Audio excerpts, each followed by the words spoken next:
भारतीय राजनीति में खासकर आजादी के बाद अगर कुछ गिने चुने महापुरुषों की गिनती होगी, कुछ गिने चुने राजनीतिक शलाका पुरुषों की चर्चा होगी, तो उसमें पहले या दूसरे स्थान पर आएंगे अटल बिहारी वाजपेयी। आज उनकी 8वीं पुण्यतिथि है। अटल बिहारी वाजपेयी ने राष्ट्रीय राजनीति में गठबंधन धर्म, एक नया धर्म चलाया और इंडियन पॉलिटिक्स में गठबंधन की सरकार को 5 साल तक बखूबी चलाने में कामयाब रहे। भाषण की चीर परिचित शैली, आंख बंद करके जवाब देना और हाजिर जवाब, शब्दों से खेलते थे वाजपेयी। आज उनकी 8वीं पुण्यतिथि है।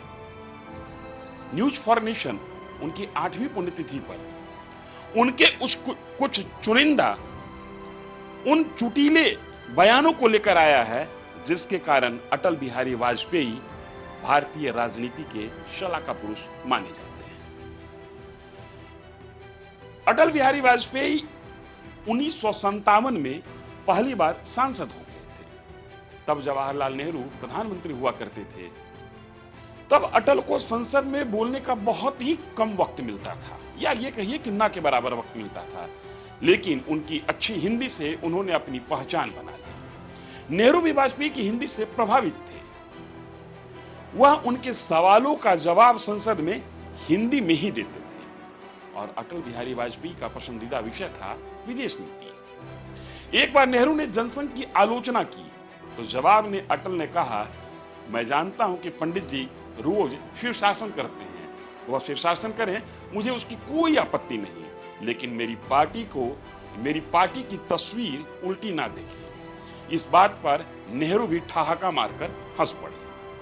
80 के दशक में जब इंदिरा गांधी प्रधानमंत्री थी, वाजपेयी उत्तर प्रदेश में दलितों पर अत्याचार की घटना को लेकर पदयात्रा कर रहे थे। वाजपेयी के मित्र अप्पा घटाटे ने उनसे पूछा, वाजपेयी ये पदयात्रा कब तक चलेगी? जवाब मिला, जब तक पद नहीं मिलता यात्रा चलती रहेगी। 70 के दशक में पुणे में वाजपेयी को एक सभा में 3 लाख रुपए भेंट किए जाने थे। इस राशि को मेहनत से जुटाने वाले कार्यकर्ताओं को एक एक करके वाजपेयी को माला पहनाने का अवसर दिया गया। बार बार गले तक मालाएं भर जाती तो वाजपेयी उन्हें उतार कर रख देते। जब भाषण देने लगे तो कहा, अब समझ में आया कि ईश्वर की मूर्ति पत्थर की क्यों होती है, ताकि वो भक्तों के प्यार का बोझ सहन कर सके।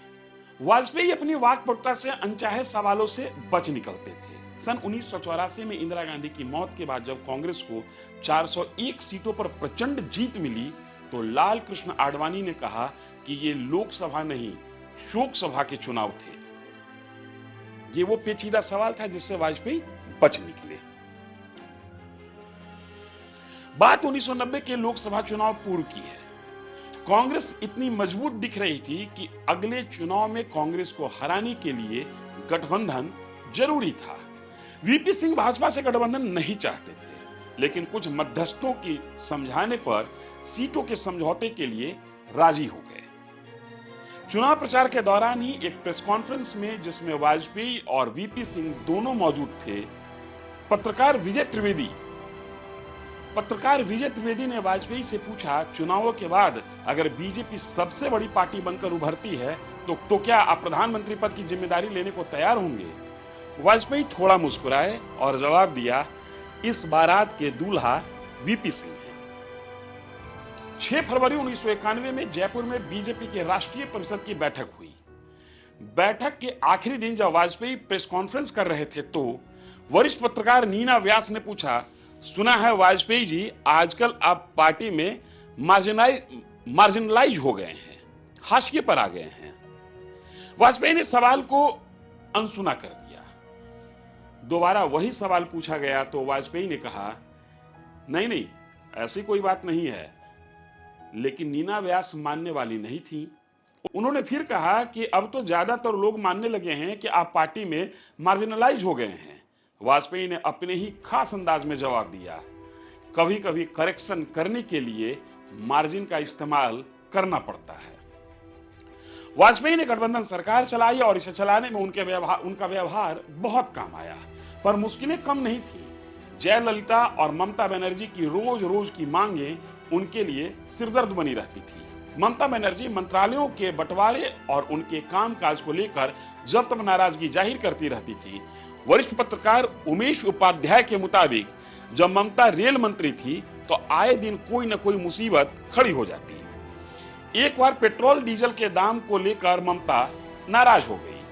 वाजपेयी ने अपने संकट मोचक में से एक जॉर्ज फर्नांडिस को ममता को मनाने के लिए कोलकाता भेजा। जॉर्ज शाम से पूरी रात तक इंतजार करते रहे पर ममता ने मुलाकात नहीं की। इसके बाद एक दिन अचानक प्रधानमंत्री वाजपेयी ममता के घर पहुंच गए। उस दिन ममता कोलकाता में नहीं थी। वाजपेयी ने ममता के घर पर उनकी मां के पैर छुए और उनसे कहा, आपकी बेटी बहुत शरारती है, बहुत तंग करती है। बताते हैं कि इसके बाद ममता का गुस्सा मिनटों में उतर गया। एक बार उत्तर प्रदेश के मिर्जापुर में जनसंघ और कांग्रेस की सभाएं थी। कांग्रेस की ओर से मुख्यमंत्री पंडित गोविंद वल्लभ पंत की सभा 4 बजे होनी थी और उसी मैदान पर जनसंघ की सभा शाम 7 बजे होनी थी। लेकिन गोविंद वल्लभ पंत 4 बजे के बजाय देरी से 7 बजे पहुंचे। अब दुविधा होगी कि किसकी सभा पहले हो। जब जनसंघ के कार्यकर्ताओं ने वाजपेयी से पूछा तो उन्होंने कहा कि पहले पंत जी को सभा करने दीजिए, हमको इससे मुख्यमंत्री का सम्मान भी रह जाएगा और हमें उनके भाषण का जवाब देने का मौका मिल जाएगा, उनके भाषण को सुनने का मौका मिल जाएगा जिसका जवाब हम अपने भाषण में देंगे। जैसे ही पंत की सभा खत्म हुई कई लोग उठकर जाने लगे। तब वाजपेयी ने माइक संभाला और बोलना शुरू किया, भाइयों आपने एक पंडे का भाषण सुन लिया, अब दूसरे पंडे की बात सुन लीजिए। काशी के गंगा घाट पर जैसे पंडे होते हैं वैसे ही चुनावी गंगा में नहलाने के लिए भी पंडे अपनी बात सुनाने बैठते हैं। यानी जितने पंडे उतने डंडे भी लग जाते हैं और डंडे पर फिर झंडे भी लग जाते हैं। चुनाव में जितने पंडे उतने ही डंडे और वैसे ही झंडे। बस फिर क्या था, सभा जम गई। वाजपेयी ने शादी नहीं की। हालांकि मिसेस कौल प्रधानमंत्री आवास में भी उनके साथ रही, लेकिन पत्नी की हैसियत से नहीं। प्रधानमंत्री प्रोटोकॉल के हिसाब किताब में उनका नाम नहीं था। वाजपेयी की आलोचना करने वाले नेताओं और दलों ने भी कभी इस निजी मसले को राजनीति के मैदान में नहीं घसीटा। यह प्रेम की एक ऐसी अलिखित कहानी थी जिसे कोई नाम नहीं मिला। शादी न करने पर वाजपेयी का यह जवाब बड़ा चर्चित है। उन्होंने कहा था, मैं अविवाहित हूं। फिर अपना चीर परिचित विराम लेकर बोला, लेकिन कुंवारा नहीं। एक पार्टी में एक महिला पत्रकार उनके कुंवारे रहने के रहस्य को लेकर उत्सुक थी। बार बार वो बहाने से उसी दिशा में बात का रुख मोड़ रही थी। फिर उन्होंने सीधे ही पूछ लिया, वाजपेयी जी अब तक आप कुंवारे क्यों हैं? वाजपेयी ने जवाब दिया, आदर्श पत्नी की खोज में। महिला पत्रकार ने पूछा, क्या वह मिली नहीं? वाजपेयी थोड़ा रुक कर कहे, मिली तो थी लेकिन उसे भी आदर्श पति की तलाश थी। एक पत्रकार ने अपने टीवी शो में आपकी अदालत में वाजपेयी से कहा, सुनने में आता है कि बीजेपी में 2 दल हैं, एक नरम दल है और एक गरम दल है, एक वाजपेयी का दल है और एक लाल कृष्ण आडवाणी का दल है। वाजपेयी ने जवाब दिया, जी नहीं, मैं किसी दलदल में नहीं हूं, मैं औरों के दलदल में अपना कमल खिलाता हूं। साल 2004 में वाजपेयी बिहार में एक चुनावी सभा को संबोधित करने पहुंचे। भाषा के इस्तेमाल में माहिर वाजपेयी जब मंच पर आए तो बिहार से अपना रिश्ता इस तरह जोड़ा, मैं अटल हूं और बिहारी भी हूं। पब्लिक ने खूब तालियां पीटी। जब एक पत्रकार ने अपने इंटरव्यू में अटल बिहारी वाजपेयी से कहा कि लेखक खुशवंत सिंह ने कहा है कि अटल बिहारी वाजपेयी अच्छे आदमी हैं लेकिन गलत पार्टी में हैं। इस पर वाजपेयी जी हंसे और फिर कहा, सरदार खुशवंत जी की मैं बड़ी इज्जत करता हूं, उनका लिखा पढ़ने में बड़ा आनंद आता है। उन्होंने जो मेरी तारीफ की उसके लिए मैं उन्हें शुक्रिया अदा करता हूं, लेकिन इस बात से सहमत नहीं हूं कि मैं आदमी तो अच्छा हूं लेकिन गलत पार्टी में हूं। अगर मैं सचमुच में अच्छा आदमी हूं तो गलत पार्टी में कैसे हो सकता, और अगर गलत पार्टी में हूं तो अच्छा आदमी कैसे हो सकता? अगर फल अच्छा है तो पेड़ खराब कैसे हो सकता है? एक बार एक गंभीर चर्चा के दौरान इंदिरा गांधी ने अटल जी से कहा कि वह हिटलर की तरह हाथ हिला हिलाकर भाषण देते हैं। इस पर अटल जी ने तुरंत पलटवार करते हुए कहा कि हाथ हिलाकर तो सभी बोलते हैं, क्या आपने किसी को पैर हिलाकर बोलते देखा है क्या? पाकिस्तान में मौजूद आतंकी कैंपों पर अटल ने कहा था कि पड़ोसी कहते हैं कि एक हाथ से ताली नहीं बजती। हमने कहा ताली भले न बजे, चुटकी तो बज सकती है। यह वाकया तब हुआ जब अटल जी प्रधानमंत्री के तौर पर पाकिस्तान के साथ शांति प्रक्रिया को आगे बढ़ाने के लिए लाहौर गए थे। एक पाकिस्तानी महिला पत्रकार ने उनसे पूछा, सर आपने शादी नहीं की, आप अभी भी सिंगल हैं, मैं आपसे शादी के लिए तैयार हूं, लेकिन मेरी एक शर्त है, आपको मुंह दिखाई में कश्मीर देना होगा। हाजिर जवाब अटल बिहारी वाजपेयी ने इस पर अपनी खास स्टाइल में आधी बंद आंखों से गर्दन को हल्का सा झटकते हुए तुरंत जवाब दिया। उन्होंने पूरे कॉन्फिडेंस के साथ कहा, कबूल है, और फिर उसी सांस में कहा, लेकिन दहेज में पूरा पाकिस्तान दूंगा।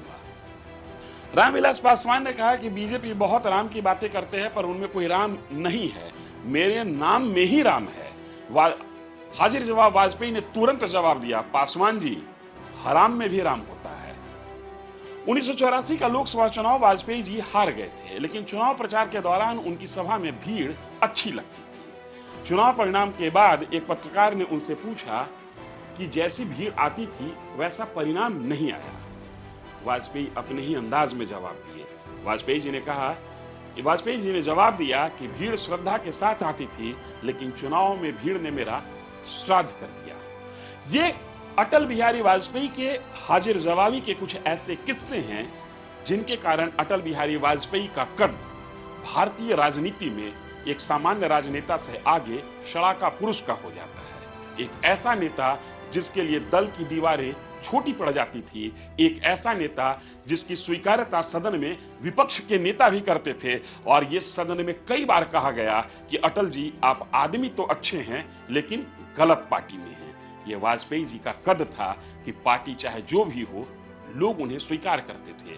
अटल बिहारी वाजपेयी ने जवाब दिया कि अगर मुझे अपनी पार्टी को छोड़कर दूसरी पार्टी से सरकार बनाने का मौका मिले तो मैं उस सरकार को चिमटे से भी छूना पसंद नहीं करूंगा। अगली बार किसी दूसरी शख्सियत की कहानी लेकर हम सामने आएंगे।